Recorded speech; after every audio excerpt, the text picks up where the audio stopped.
in a war on terror that is still underway. These people might want you to think they've vanquished al-Qaeda because they got bin Laden. They might want you to think the war on terror is over and we moved on to other things, but it isn't. It's still underway, and the Taliban reaction to this is proof positive.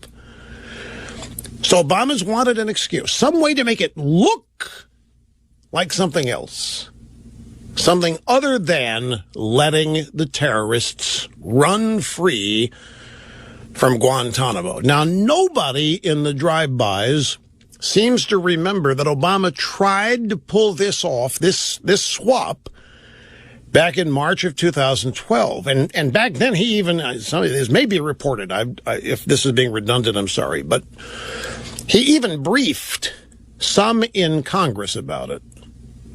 And that's the only reason we ever heard about it, because Dianne Feinstein leaked the story to Foreign Policy magazine. And there was outrage, at least from some in the conservative media, so Obama had to drop the plan. He wanted to do this 2 years ago. And now you know why he didn't notify Congress this time around. Even though he's required to do so by law, he didn't do so because, A, he loves snubbing them, and he knows they're not going to do anything about it. But he didn't want to have his plans dashed again this time. He is weaker than he was 2 years ago. Tries to do this, goes through channels, Congress shuts him down, can't have that. So just do it. And know full well that nothing is going to happen to you. Now, he has to lie about that, too. First claiming that the Taliban would kill Bergdahl if this whole thing had been leaked. And then when that was laughed at, they claimed that Bergdahl was at death's door. And that's why we had to do that. And we now know that that's not the case.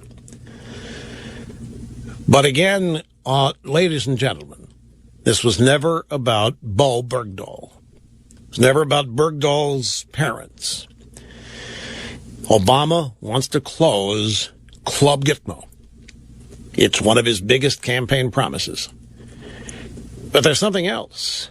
He also wants to negotiate with the Taliban. And by negotiate, he wants to give them power in the Afghan government. This is called appeasement. This is called citizen of the world kind of stuff. This is called the new United States, where we bring our enemies in and acknowledge them and respect them. So he wants the Taliban to have power in the Afghan government. The Taliban have refused to negotiate seriously until Obama released their top 5 lieutenants. So Obama's been chomping at the bit to let them loose ever since March of 2012, maybe even before that. Bergdahl was the convenient excuse. And that's why all of this happened. And two things are the takeaway. Closing Club Gitmo, and by virtue of that, I cannot emphasize this too much, restocking the enemy with their frontline people.